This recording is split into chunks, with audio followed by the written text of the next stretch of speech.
Hello, and welcome to episode 2 of season 4 of Yes. the Moonshine Jesus Show. We are glad you are here with us. Everyone, welcome, please. My good buddy Caleb. How you doing, Caleb? I'm doing great today, Mark. I'm ready for season 4, episode 2. It's going to be great. Absolutely. We're going to jump into this for sure. We need to let everybody know, though, remind you that we are brought to you by progressivechristianity.org. The best place around for all of your progressive Christian needs. I encourage you strongly to go check them out.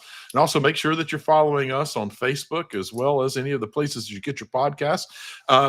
And more importantly, maybe than anything in terms of housekeeping, we need to let you know, as always, this is a spoiler full zone, not a spoiler free zone. Not only does it have spoilers, we enjoy giving them. That's right. If we can ruin it for you, yes, we have had a good Monday. Yes. Right. So if you don't want Creature Commandos ruined for you, take a break, pause it right here, go catch your episodes, and come back and join us for this conversation. But before we have the conversation, Caleb, we do need a couple of adult beverages to help us through this. So I'm curious, did you come up with a themed beverage for today? I did. I was inspired by Dr. Phosphorus, and I had this nice skeleton glass, and so I've got it perfect. A nice kind of shade of green. It's not on fire, but it's basically a spiked lemonade with just a bit of blue curacao in it to get green. It's a lime green color, and so I am drinking it to Dr. Phosphorus. How about you, Mark? What are you drinking? I am having a drink that's called a Frankenstein. Yes. It's actually pretty simple. You can see it's very, very green. That's very green, yeah. It is vodka, sour apple pucker, and Sprite, basically. And I can already tell from the smell that it smells like a Jolly Rancher or sour apple. So this is I'm gonna be pretty happy, I imagine. Cheers, sir. Cheers, Mark. Here's to another good show. We'll catch you all on the other side of this drop, and we'll geek out a little bit. Moonshine Jesus, Moonshine Jesus, Moonshine Jesus, Moonshine Jesus, won't you shine a light?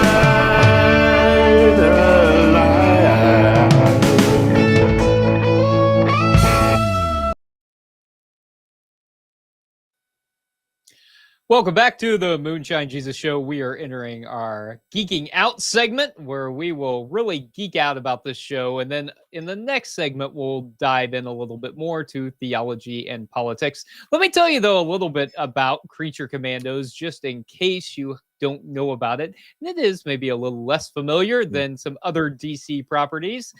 Creature Commandos is an adult American animated superhero series based on the eponymous team from DC Comics. It is the first television series and the first installment of the new DC universe. The series focuses on Black Ops team of monsters assembled by none other than Amanda Waller, still voiced by Viola Davis. All 7 episodes of the season were written by series creator James Gunn. So, Mark, this currently has a 95% Rotten Tomatoes score, which is pretty darn good. Pretty amazing, yeah. And it got the James Gunn treatment for sure, which means that it is filled with kooky humor, lovable misfits, lots of interesting music. And maybe one other helpful thing to tell people is the cast of characters here. We've got the bride, like the bride of Frankenstein. We've got Weasel, who we've seen before in Suicide Squad. We've got Nina, this kind of amphibious person. GI Robot, who just loves to kill Nazis, whoever he deems Nazis to be. Dr. Phosphorus. And then we've got Rick Flag Sr., who is leading the team, and Frankenstein, who is the bride's not so much love as stalker. So Mark, tell me, what do you think about this series? What do you think about the way it was adapted? What are your thoughts?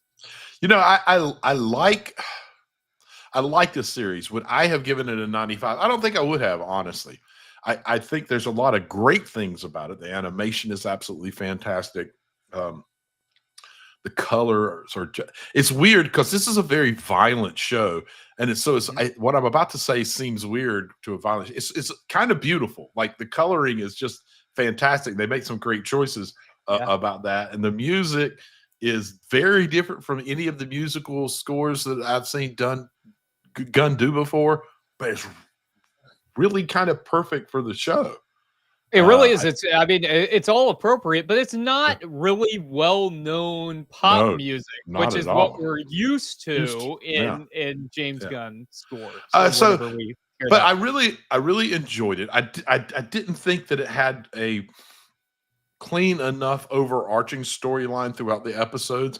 I thought the character development was absolutely amazing. We got these characters, as you just described, which within this world, most of us, except for Weasel, really don't know much about. But they were really developed well. We get lots of backstories, which I thought were fantastic. One of Gunn's real strong suits is his ability to make us connect with characters, and he certainly did that. It was good. I liked it. I never got really bored. I wasn't ever really blown away. Yeah. What do you think? Well, you know, I think first of all, the beautiful nature of it, I think is right. And I think of Gunn's Suicide Squad, where Harley Quinn is going through in this ultra violent kind of rampage, but it's depicted as flowers and all this like beauty coming from her. Like he just has a visual style that also makes it engaging to watch. I did really like it. I wasn't familiar with a lot of these characters, at least not. I mean, I knew Weasel, I knew the Bride of Frankenstein from the other property, but never in this case. So I really was invested pretty early on. I wasn't sure how I was going to feel about it, but I did like it, and I really liked it because of that character connection, because I felt like I got to know each of the characters and I really felt drawn in. And so I was invested in how they were doing, how the story was doing. And I wanted to watch each episode. Like I wanted to go through and binge it, which to me is always a good thing. I'm curious, Mark, in regards to that, we got strong character backstories, like you said, but the way that he chose to do that was in a flashback style, and that was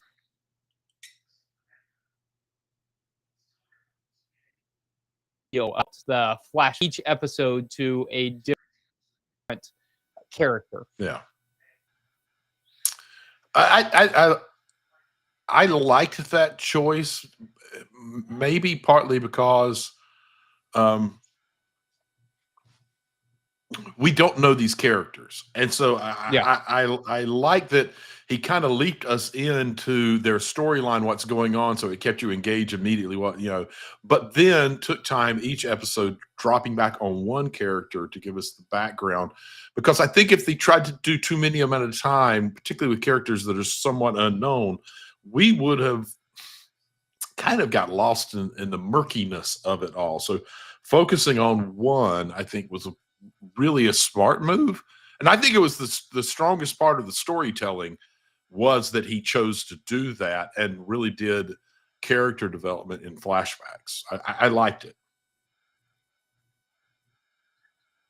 I liked it too. I thought it was a good decision. I was kind of surprised that some people didn't like it, because I also thought it made the episodes very interesting.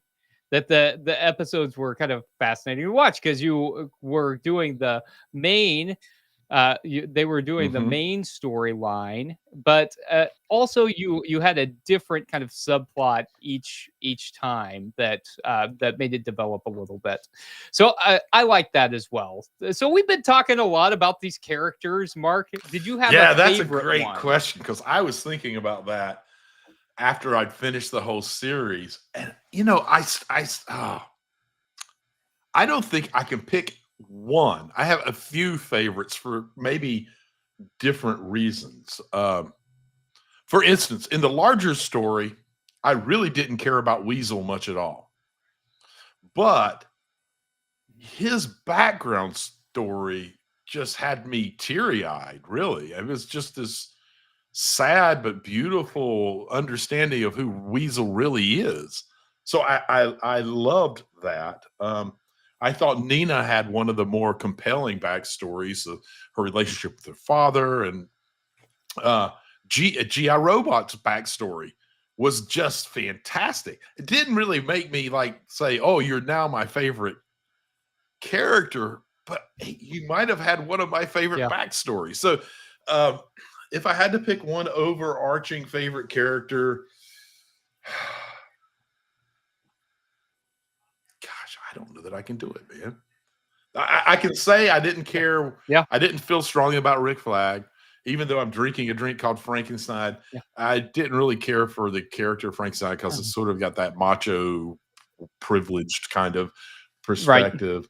But all the rest of them, the Bride was great, Robot was great, Nina was great, Phosphorus was amazing, Weasel was fine, but his backstory was really incredible and motivating and moving. So I don't know. Did you have one that really stood out as a favorite? Yeah. I did. I really liked Mm. Nina. So whenever, spoiler alert, whenever she Mhm. died, that Yeah. was like heartbreaking. I get I'm it. like, no, not Nina. Because she was the kind of the Yeah. heart of the group. And just like they said at the beginning, she was the most human. That she really, for me, was the one that I resonated with. I really liked her story. I did think GI Robots was the most Yeah. kind of fun to watch. He Well, was humorous, you know, it was funny. I thought that was good. But yeah, I really liked Nina. So, Mark, this is the first yep. official entry into the DCU, and so there's been a lot of talk Mhm. about that. And James Gunn and James Safran have been kind of judged on how Yeah. the properties have done so far, but all of the properties have been things that have kind of been Yeah. in development. The Flash and Aquaman and all Mhm. of that was stuff that really had been finished by the time that they started. So I'm curious, how do you think this does kicking off the There's two DCU? things that I like a lot about it that I think make the DCU promising. And I'm going to I'm not exactly taking away, but most of the stuff you expect from a gun development in terms of music and that kind of thing, he nailed it again. He always does. I mean, he's just some kind of a brilliant genius when it comes to figuring out how to pair music to visuals. I mean, it's uncanny Yes. how he can do that. Here's the two things that I think make this very promising for what Gunn's DC universe is going to be. We've already talked about the character development. I think that this is his kind of flag in the ground saying, because honestly, there isn't much story here. If you take away each character's backstory, for this many episodes, there isn't much real story going on here. There just isn't. So I think this is him showing us character development, who they are, is going to be even as violently and the fight scenes and everything. The primary, most important thing through this whole thing was developing these characters, helping us understand who they are, why they are the way they are, and what motivates them. I think that's brilliant and very necessary in where superhero movies have arrived. So it's a nice shift. And then on top of it, as far as I can tell, and I wasn't very familiar with this property before this, but I went back and kind of looked at stuff. He's staying very comic book true. And we, again, in superhero movies, people have tried to modernize stuff and make it like over the top and very modern. and he doesn't seem to care about that. And I think that that's Yeah. a strength, because it's going to play very well into why these things worked in the past, rather than removing yourself from it and trying to reinvent it in a modern way. So for those two reasons alone, I think it's very promising about the future. What do you think? I think it's very promising too. I've always thought that James Gunn was a good choice. I know that he didn't seem like necessarily a great pairing for what DC has typically and Yeah. traditionally been, but I love his style and how engaging he is. I thought it was interesting whenever I saw the launch schedule that the way we were launching the DCU was with an animated series. And I thought that was kind of a Definitely is. fascinating choice, because that's not typically how you would launch a Yeah, you new get a cornerstone franchise, character and a make a new blockbuster movie, right? That's right. Iron Man, Right. right? That's how you launch. That's how you launch. And so I thought that this was really fascinating, because it's something that not a lot of people are going to see. It almost feels like a soft launch of the DCU, but I think it's a really good soft launch. And I think even the movies that it's tied to, or the movie that it's tied to, the Suicide Squad, came out during the pandemic and wasn't released in theaters, I don't believe. I think it was just streaming. And so not as many people saw that. And Peacemaker, again, a Max property. So not as many people saw that. And so I think it's interesting. One more question about that, Mark, because I just am fascinated about this new DCU. So it is the first DCU property now officially since Gunn came on board, but there are, of course, other DCU things going on right now, like the Batman and Penguin and all of that. What do you think about this new approach with this universe that also includes animation, not DC animated universe, which what it's traditionally been, and the Elseworlds properties that are in some other kind of universe, like the Batman and Joker and Joker Folie à Deux and all of that? What do you think about that approach? I think it's a little too much. I like the I would be fine with DCU happening and Elseworlds happening, and that they stay pretty solid in those realms, and that it's fine to do whatever, whether you wanted it to be cartoons, whether you wanted it to be whatever, live action, that's fine. I'd like for it to kind of stay pretty solid to that. I think that would be more appealing to your average consumer. But I love the Elseworld stuff, and I really, really hope to see that continue, because it's been some of the best DC stuff that's been around for a while. So I have mixed feelings about it. I'm fine with the general concept, but I think right now it's a little too spread. I really like it, because I think it gives us a lot of opportunities to do different things. For instance, should they ever want to do, say, a Batman Beyond or something like that, that there's possibilities to do that without being married to it beyond a single movie. But my concern isn't for people like you and me, people who are going to consume all the things that come out. I'm concerned about exactly who you were talking about, the general consumer who isn't going to be able to keep track of why there might be three different Supermen or something like that. That's going to be confusing for a lot of people that could ultimately hurt DC. So I would love to geek out about this a lot more, but we need to talk about theology and politics. So why don't we take a quick break, take a quick sip, and come back and get into our Theopolitico segment.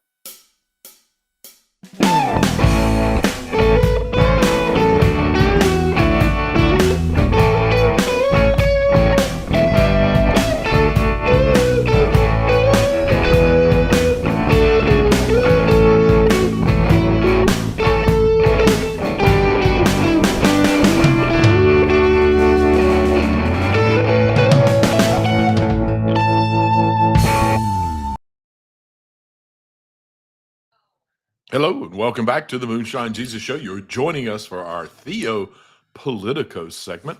We talk about things theological and political. And I'm going to be honest, I'm going to lean a little bit towards politics in this one. I just think this show really lends itself a little bit more towards that. But there are always, when you're talking political, theological overtones that can be brought in. So you've mentioned already of GI Robot's obsession with killing Nazis, right? So here's given the increase in the U.S. of folks being comfortable with expressing and claiming Nazi-like outlooks. Looking at you, Kanye. All right, and Elon. My question for exactly. We could go the list goes really on. long list. So my question, given all of that, my question for you is it okay to punch a Nazi?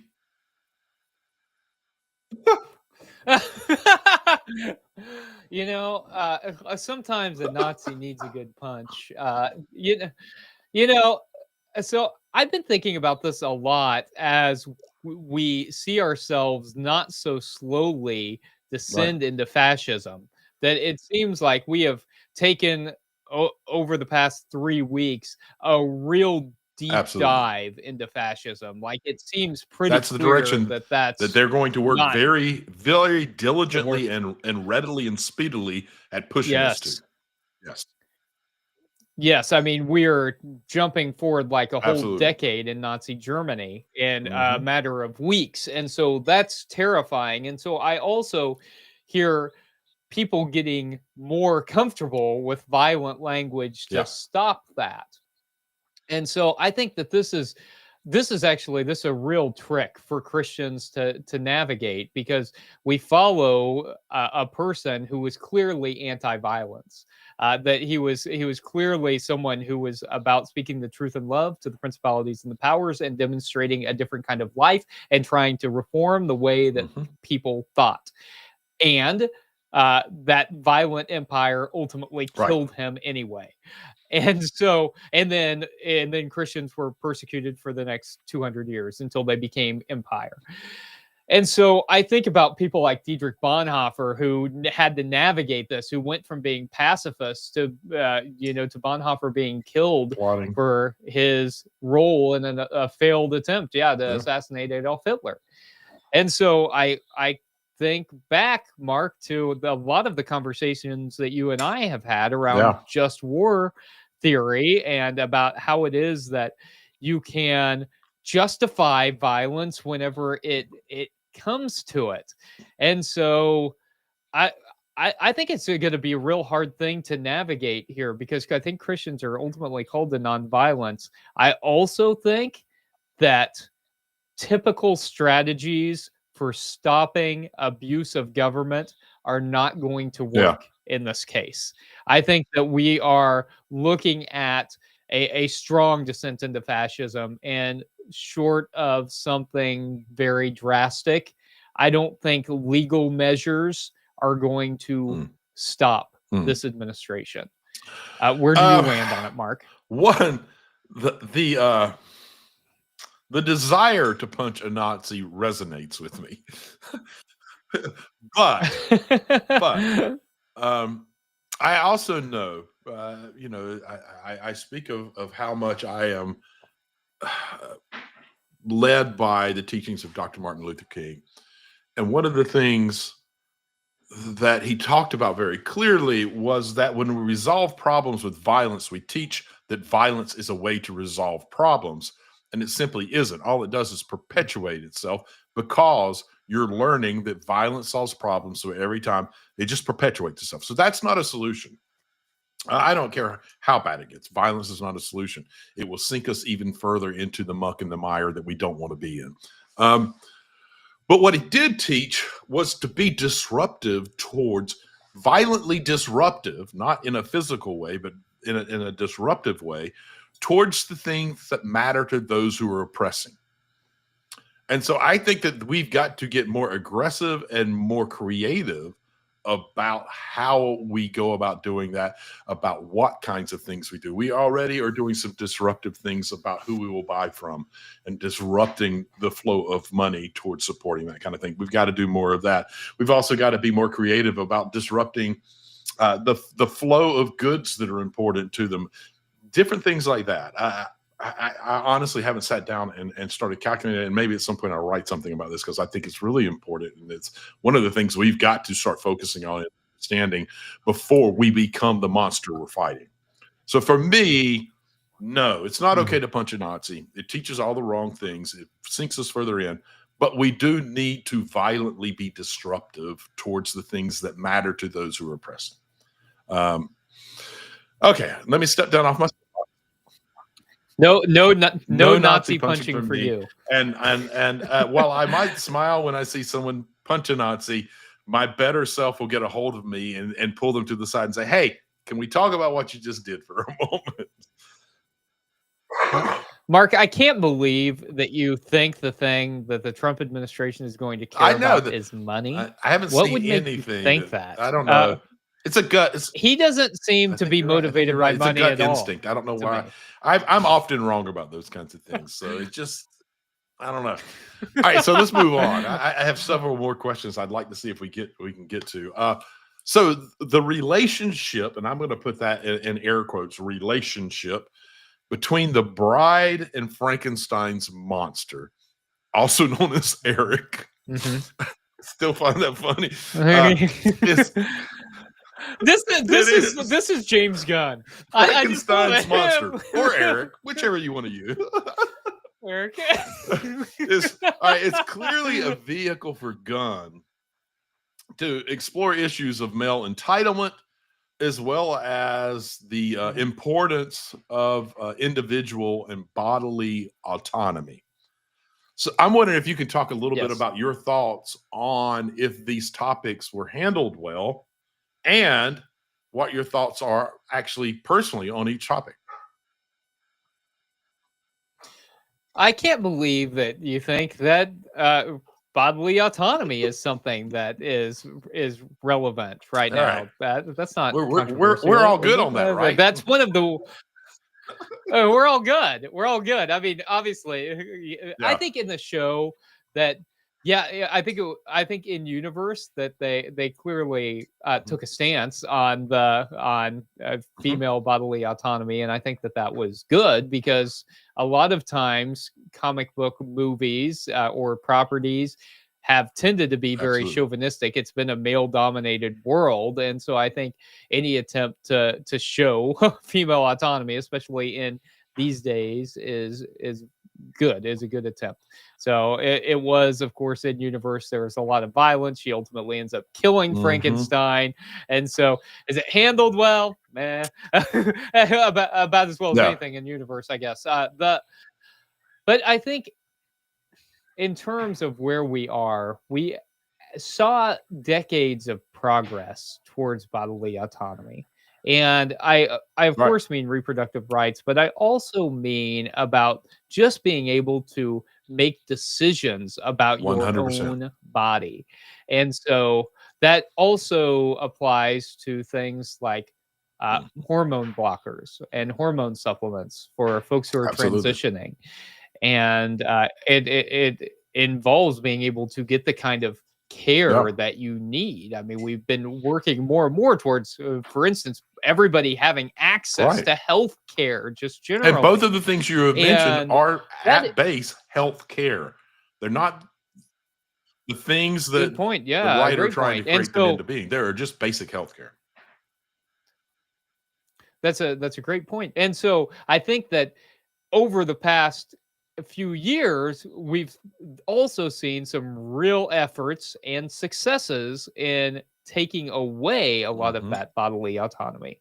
And so in the past 3 weeks, we have seen that accelerate at an incredible pace, as we've seen, more action taken against people who can get pregnant, more action taken against trans and LGBT folks. But even Mark, bodily autonomy for, say, immigrants and refugees. We've had, asylum seekers denied the right to seek asylum here in the United States. And so we were talking about this a lot. I was in Mexico last week, and so we were talking about how asylum is a human right guaranteed 100%. by the United Nations. But just because it's a human right guaranteed by the United Nations does not in any way mean that the United States will recognize that is human so right. And bad. so I think we have. That's where we have arrived. It's incredibly bad because the conversation was, well, of course, it's a human right. The United States has to figure out how they're going to deal with it. I'm like, I'm not so sure. I don't think the United States is going to grant that human right. I don't think that's a guaranteed thing anymore. Yeah. And so, I mean, Well, we've never agreed to. I tell you that UN I'm going to try to squeeze in one more question, and that's the perfect lead into this question. Yeah.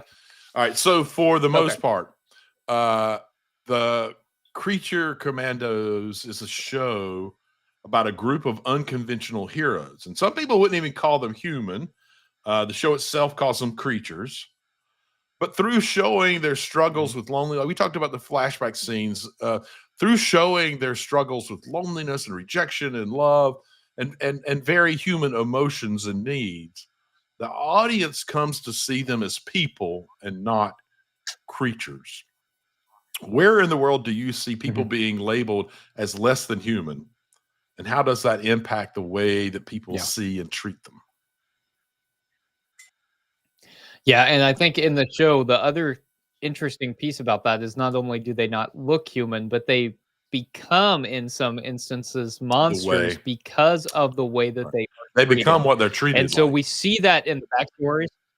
That's exactly right. And so I think that was one of the brilliance of the show, is that you got to see how people were created or the monsters were created because of how they were treated. So I think the way we see that in our society is every marginalized community is being treated as second-class citizens right now.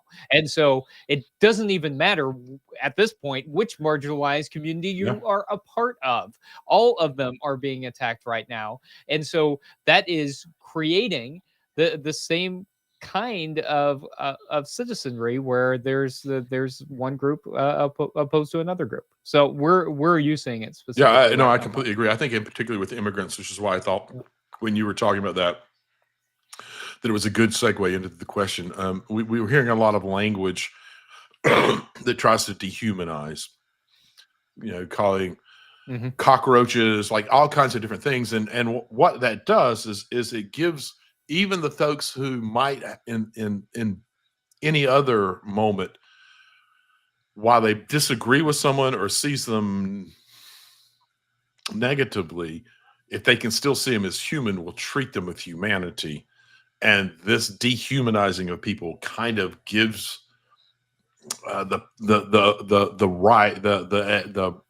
gives you them permission to stop treating someone like a human with humanity. And we're seeing that happen over and over again. And there's a real reason why that language is being used.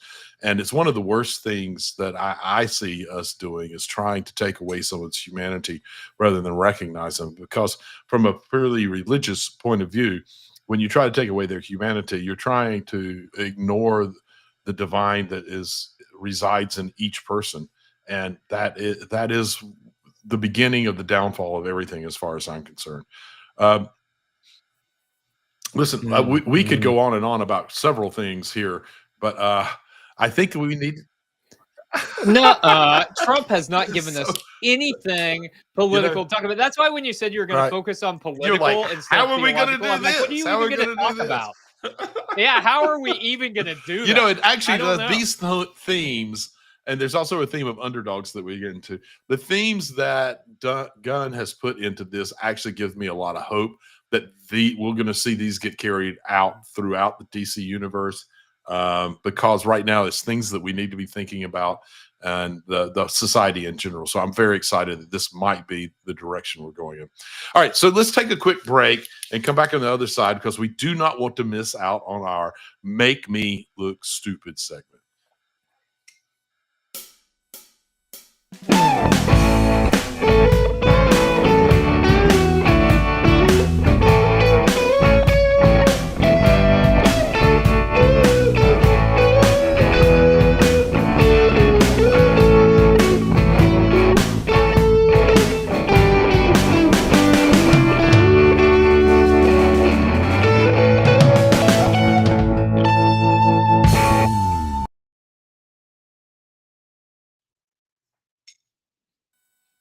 Hello, and welcome back to the Moonshine Jesus Show. We are now entering our final segment, our Make Me Look Woo! Stupid segment, where we get to try to make our co-host look stupid, or maybe make a prediction, or maybe just ask Yeah. something we're curious about. Mm. And so, Mark, I will begin Oh, by letting you wow. That is ask so me a question. benevolent of you. And then on top of it, you didn't even bother to steal a question from man. You must be Is that what you the must be season's having going a to be good like? day, man. I don't know. It's just like Um, okay.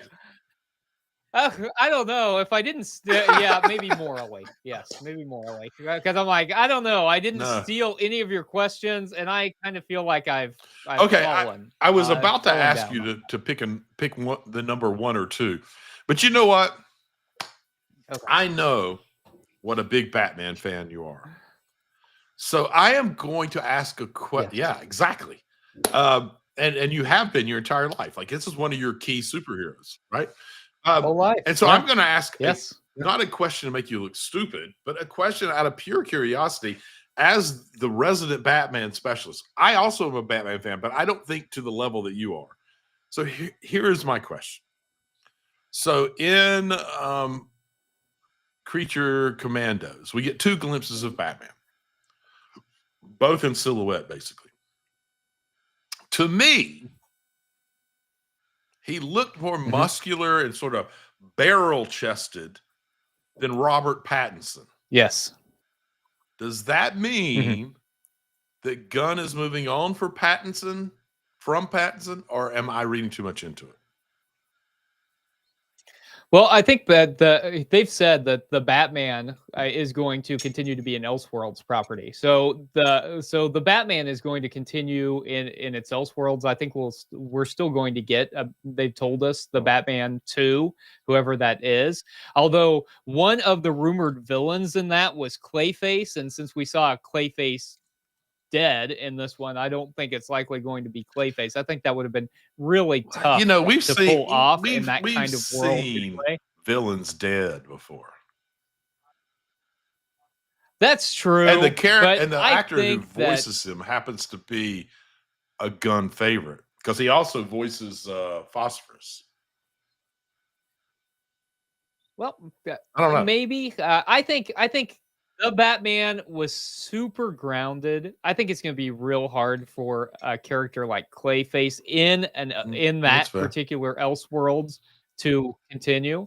That's I fair. could be wrong, but I don't think he's going to make it. But no, I think we're getting a different Batman in Brave and the Bold. So this is one of the things I was talking about earlier about whether or not audiences are going to be able to keep track of this, 2 Batman. because we're going to have Robert Pattinson, but we're Well, we're also going to have that leads another me Batman. to a And follow-up so question that's related okay, because I think that it answers what you just said. In this world, are we going to get a young Batman or the older Batman who is nearing the end of his run and is training up new Robins and that kind of thing? I think somewhere in the middle. So I think we're going to have kind of a Batman at his height, who has a Robin. So a Batman in his maybe mid 30s who has taken on Robin as his ward. And so I think Brave and the Bold, I think that is James Gunn's stated plan, is that there will be a Batman and a Robin. And so we'll see how that goes, because it's been a long time since we've had Batman and Robin on the screen. We had, the character Joseph Gordon-Levitt's pseudo Robin in the Christopher Nolan films, but not a real Robin since Chris O'Donnell. So anyway, I think we're going to get a I think we'll get it. Batman. I think we can get an older. I think Batman is going to be the father figure in DCU. I think that's what we're going to get. The older, gray-haired, still like able to fight, but recognizing that in the next decade or so, he will be at the end of his run. That's my guess. I don't know. We'll see. Okay. I can't wait to see. Me Either too. way, I'm excited. I think he's going to do well. I think it's time for DC to come out of the shadows a I little agree. bit. I like grounded stuff, but like let's have some fun too. I think that's one of the things he's been really good at. Uh, Speaking of which, one thing that's kind of fun about this property is that we did see, for instance, Weasel first Yeah. in live action in the Suicide Squad. So, do you think we're going to get some of these other characters Oh, in live absolutely. action? You're gonna see 'em- 100%. Gunn in interviews has said that these characters will be cast in live. The voice actors. So we know, for instance, Rick Flag Sr., the actor that's doing him will be in a film. They've already shot some of the footage of it. He's not going to have gray hair like he had in the cartoon because he had filming conflicts and had to keep the color of his hair because of contract with something else. But still, we know that we're going to get some of them. So yeah, I'm fairly certain that we're going to see some of them play through. I mean, David Harbour will make a great Frankenstein. So I hope we're going to see Frankenstein somewhere. He was Hellboy. He's Hellboy. That would be fun. Hey, yeah, it's that's a what I kind was of going to nice say. shift Hellboy. right He can there. clearly pull It that would off. work. Yeah. So yeah, I don't think there's any doubt. I think Gunn, even if he doesn't know if a character is going to make a real life appearance, I think he's casting them in a way just in case they do. And what do you think? Part two. What do you think about I that love it. approach? Do you like that these I characters are I living love in having that both worlds? consistency through it. As a matter of fact, I'm going to butcher his last name. I always do, but I love him as an actor. The guy that plays Dr. Phosphorus, Alan Tudyk. When we get the flashback of Phosphorus as a scientist, he looks a whole lot like a young Tudyk. Yeah. Exactly. I think him. Yeah, I mean, I think it's a clear. great move, and that the Gunn is setting it up just in case to make sure that we have that kind of clear line follow through. And I think that's just smart filmmaking, man. I think it's good. I'm excited about it. I like that the characters can be expressed in multiple ways. My Yeah. concern with that is the same concern that I had earlier, which is continuing the story in spaces that people are not really going to see in the same way. That it can begin to feel overwhelming whenever so many things are interconnected, and you have to have a Max subscription to make sure that you're up to date between this movie and that one. So for people like you and me, I think it's fantastic because we're going to watch all the things. Anything that they produce, we're watching it.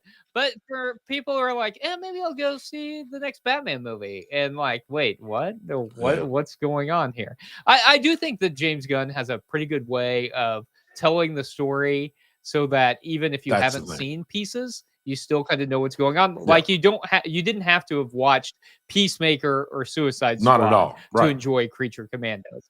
And so I think I have faith in that. Completely agree. I think he's an intelligent enough filmmaker that he knows not everyone's going to see what's on Max. So those are going to be ones that can be isolated on their own and aren't necessary for the larger big screen stuff, but will add to it for anyone who did view it. Yeah. That sounds good. And Mark, we should also say Annie Hammond gave us a shout out. Hey, and says love you back. Us. And we love you too, Annie. Yeah, thank you. Thank you for listening. We love all of you, in fact.